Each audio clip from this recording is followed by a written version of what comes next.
Hi friends, Odisha subordinate staff selection commission तरफ new notice जारी कर दिया जाए जोटा कि आपंकर OSSC तरफ रोचे आप वेबसाइट रे भी जाकि विजिट करेंगे जोटा कि आपंकर नोटिस रोचे invitation of online application for the post of teachers in government schools under ST SC development MNBCW department जो रही है आपंकर टीचर वैकेंसी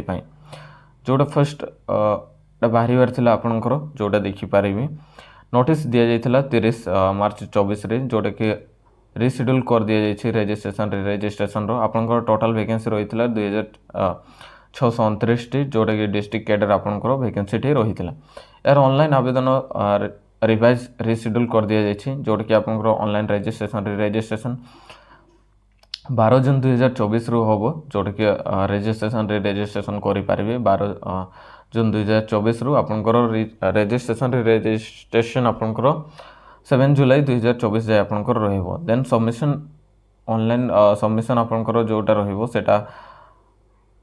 12 जुलाई 2024 जाए आपंकर जो मैंने रेजिस्ट्रेशन करेंगे 7 जुलाई 2024 जाए से आवेदन करेंगे 12 जुलाई 24 जाए जोटा कि आपंकर रिशेड्यूल कर दिगला तार नोटिस आसाला OSSC तरफ एतिकी आपंकर छोटिया इनफॉरमेशन थिला। वीडियो भल लगे लाइक करेंगे, शेयर करेंगे, कमेंट करदेवे।